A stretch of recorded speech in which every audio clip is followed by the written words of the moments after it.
श्री गणेशाय नमः। गणेश पुराण में चतुर्थ स्कंद में द्वितीय अध्याय। राजा द्वारा बालपूर्वक कपिला गायलन का सेना को आदेश। महर्षि के वचन उसके हृदय में तीर जैसे लगे और वह अत्यंत क्रोधित होकर से चल दिया तथा अपनी सेना के मध्य आकर सचिव से बोला, हे सचिव, मैं मुनि की कपिला गाय की इच्छा करता हूँ, किंतु मुनि उसे देना नहीं चाहते। अब क्या किया जाए जिससे ही वह गाय हमें प्राप्त हो सके। सचिव ने कहा, महाराज, उपाय तो बहुत सरल है। अपनी सेना भेजकर गाय को बलपूर्वक साथ ले चलिए। इसमें बेचारे वनवासी मुनि और उनके शिष्य क्या कर सकते हैं। परंतु राजन, यह सोच लीजिए कि वहां वे मुनि स्पष्ट होकर साप तो न दे देंगे। राजा ने कहा, अरे क्या होता है साप से, तुम तुरंत ही सेना को वहां भेजो और कपिला गाय को बलपूर्वक यहाँ मंगवा लो। यह सुनकर सचिव ने कुछ प्रमुख वीर वहां भेज दिए, जिन्होंने जाकर कहा, मुनीश्वर महाराज की आज्ञा है, कपिला गाय हमारे पास लाई जाए, अतएव आप उस गौ को हमें सौंप दीजिए। मुनि कुछ बोले नहीं और तुरंत ही रेणु के समक्ष जाकर रोने लगे। उन्होंने कहा, सुरभे, तुम्हें वह दुष्ट राजा बलपूर्वक ले जाना चाहता है। मैंने तो उसे भूखा प्यासा देखकर भोजन प्राप्त कराया और वह मुझे ही सना कर रहा है। समझ में नहीं आता कि उससे छुटकारा कैसे हो। महर्षि को रुदन करते देखकर कामधेनु ने कहा, मुनीश्वर, आप क्यों रुदन करते हैं? इंद्र हो अथवा हल जोतने वाला किसान, शासक हो अथवा शासित, सभी कोई अपनी वस्तु का दान स्वेच्छा से कर सकता है। संसार में दान की यह प्रथा युगों युगों से इसी प्रकार चली आई है। हे तपोधन, यदि आप राजा को स्वेच्छापूर्वक मेरा दान करना चाहते हैं तो अवश्य कर दें। मैं आपकी आज्ञा मानकर बिना किसी विरोध से उनके साथ चली जाऊंगी। परंतु यदि आप स्वेच्छापूर्वक मेरा दान नहीं करना चाहते तो फिर मुझे बलपूर्वक कोई भी नहीं ले जा सकता। मैं तुम्हें ऐसी सेना दूंगा जो राजा को यहाँ से भगा देगी। हे तपोधन, आप माया से मोह को प्राप्त न होवे। हे मुनि, रो मत, यह संयोग वियोग तो होता ही रहता है जो कि काल से साझा है। देखो महर्षि, मैं तुम्हारी कौन हूँ अथवा तुम ही मेरे कौन हो, यह संबंध केवल लाल तो करा ही ये हो हुआ है। अब जब तक संयोग दृढ़ है तभी तक आप मेरे और मैं तुम्हारी हूँ। यह मन जिस पदार्थ को आप न मानते हैं अपने विच्छिन्न से दुख होना स्वाभाविक है, क्योंकि उस पदार्थ में प्राणी अपना स्तव्य अपना अधिकार मानता है। अतएव हे मुनिंद्र, आपकी जो आज्ञा हो वैसा ही करना मैं प्रस्तुत हूँ। महर्षि ने कहा, कामधेनु, मैं स्वेच्छा से तो तुम्हें कभी भी नहीं छोड़ सकता, किंतु यदि आती बलपूर्वक ले जाए तो मेरा वश भी क्या चलेगा। कामधेनु द्वारा करोड़ों सैनिक उत्पन्न करना। कामधेनु बोली तो महर्षि, मुझे बलपूर्वक कोई भी नहीं ले जा सकता। यह कहकर सूर्य के समान अत्यंत तेज वाले 3 करोड़ शास्त्रधारी अपने मुख से उत्पन्न कर दिए। तदुपरांत उसी गौ की नासिका से 5 करोड़ शूलधारी दिव्य सैनिक और उत्पन्न हुए। फिर नेत्रों से भी 100 करोड़ धनुधारी सैनिक निकल पड़े। कपाल से 3 करोड़ दंडधारी, वृक्षस्थल से 3 करोड़ शक्तिधारी और पृष्ठभाग से 100 करोड़ गदाधारी उत्पन्न हुए। चरणतल से शस्त्रोवाग, झंडा से 3 करोड़ राजपुत्र और गोभाग से 3 करोड़ अच्छे वीर उत्पन्न हुए। इस प्रकार कामधेनु ने देखते देखते एक विशाल सेना प्रकट कर दी और फिर मुनि से बोले, मुनीश्वर, राजा और उनकी सेना को परास्त करने के लिए यह सेना पर्याप्त और पूर्ण समर्थ है। यही उससे युद्ध करेगी। आप उससे युद्ध करने को न जाए। उसे विशाल सेना को देखकर महर्षि जगमदीन बहुत प्रसन्न हुए और राजा द्वारा भेजे हुए सैनिकों से बोले, हे राज सेवकों, अपनी राजा से कहना कि मुनि ने गाय देना स्वीकार नहीं किया है। वह चाहे तो युद्ध करके आपकी शक्ति देख ले अथवा चुपचाप अपने घर को लौट जाए। राजा को सैनिक लौट गए। उन्होंने राजा को सभी समाचार यथावत सुना दिए, जिससे राजा का अत्यंत आश्चर्य हुआ। फिर भी उस शूरवीर की सेना से युद्ध किया और हाहाकार अपनी राजधानी को लौटाया। ऐसा निश्चय कर राजा कार्तवीर अपनी राजधानी को लौट गया, जहाँ उसने भगवान श्री हरि की उपासना पूजा की और फिर आवश्यक संख्या से सेना एकत्रित मुनि के आश्रम की ओर चल पड़ा।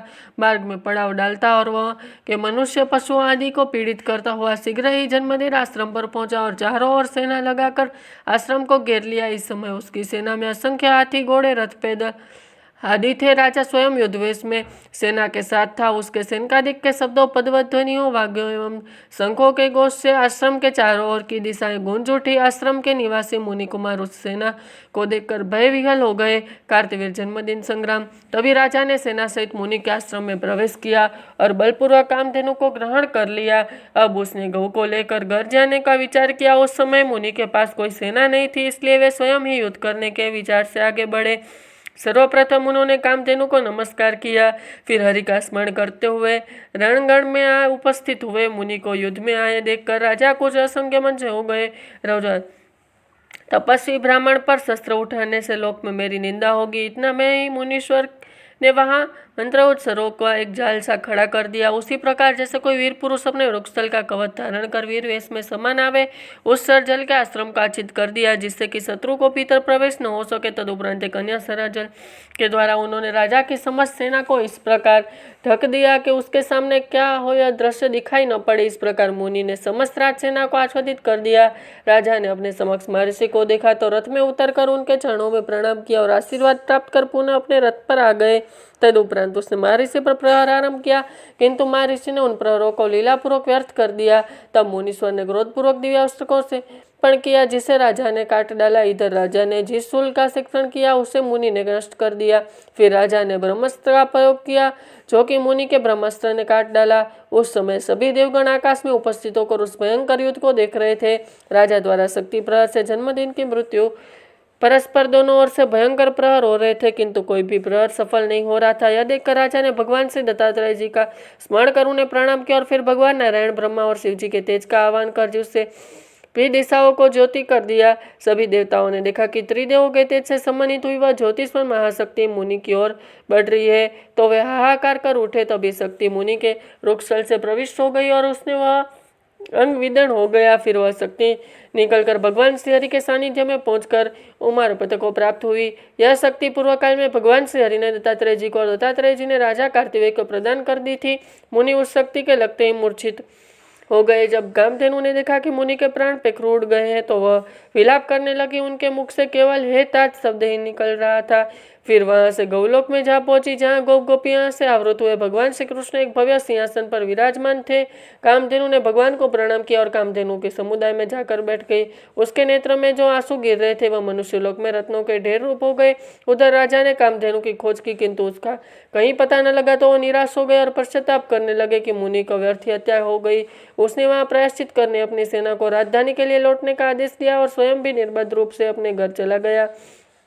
मुनि पत्नी रेणुका ने अपने पति की मृत्यु हुई सेना तो शीघ्रतापूर्वक वहां आई और शव को देखकर अत्यंत व्याकुल होकर रोने लगी। वह इतनी शोकुशल हो उठी कि उसे मूर्छा से आ गई। फिर जब उसके चेतना लौटी तो परशुराम को पुकारने लगी। उन्होंने कहा, राम तुम कहाँ हो? इस विपत्ति में तुम भी उबार सकते हो। यहाँ आकर अपने पिता की दशा तो देखो। पुत्र एक नृसिंहाचार्य राजा ने इस निपृत एवं राग द्वेष से रहित मुनि का वध कर डाला है। आश्रम में परशुराम का आगमन। इधर माता विलाप कर रही थी, उधर परशुराम जी की समाधि में बाधा पड़ी। उन्होंने लगा कि माता पुकार रही है तो तुरंत ही वहां से चल दिए। वे मन के समान वेग से बोलने में समर्थ हुए। उन्होंने शीघ्र ही भक्तिभाव पूर्वक माता के चरणों में प्रणाम किया और फिर पिता के शव पर उनकी दृष्टि गई तो वे क्रोध से कांपने लगे। उन्होंने कहा, मेरे पिता परम तपस्वी और सर्वसमर्थ है, उनकी मृत्यु सहज रूप से संभव नहीं थी। उन्हें किसी पापी ने इस दशा में पहुंचाया है, यह बात मुझे स्पष्ट रूप से बताओ। आश्रमवादियों ने सब समाचार आदि से अंत तक सुना दिया। फिर यह भी बताया कि मुनि के प्राण जाने के पश्चात कपिलादेनु भी यहाँ से चली गई। पिता के शव को देखकर परशुराम जी विलाप करने लगे। यह देखकर माता बोली, हे पुत्र, हे राम, तुम रुदन न कर, मन को स्थिर करके पिता का लौकिक कर्म कर। मुझे भी उनके साथ जाना होगा, परंतु तुझ प्राणों से भी अधिक प्रिय पुत्र को अकेला छोड़कर कैसे जाऊं? परंतु पुत्र संसार में जो आता है और कहीं जाना होगा, इसलिए तू धैर्य रखकर अपने ताकि समस्त क्रियाओं को कर। माता की बात सुनकर परशुराम जी को बड़ा दुख हुआ। बहुत चाहते हुए भी मन को धैर्य नहीं होता था। उसके रुदन से सभी आश्रमवासी मनुष्य तो दुखित थे ही, पशु पक्षी और वृक्षादि तक शोक में पीड़ित हो रहे थे। पृथ्वी भी कुछ कंपित सी प्रतीत होने लगी, मानो भी शोक विहाल हुई सबके रही है। माता ने पुनः कहा, पुत्र, धैर्य रखने से ही कार्य चलेगा। विधि का विधान अभी फिर भी मैं तुम्हें सीख देती हूँ कि राजा से युद्ध मत ठान बैठना, क्योंकि वह बड़ा बलवान और प्रतापी है। कहाँ हम दुर्बल ब्राह्मण और कहाँ वह अत्यंत शक्ति संपन्न क्षत्रिय राजा। कभी भी तो हमारी उसकी क्षमता प्रतीत नहीं होती, इसलिए उससे युद्ध करने में से हमारा विजय संभव नहीं है। ब्राह्मण का कार्य तब करना है, तुम उसी में चित लगाए रखना पुत्र। जय श्री गणेश।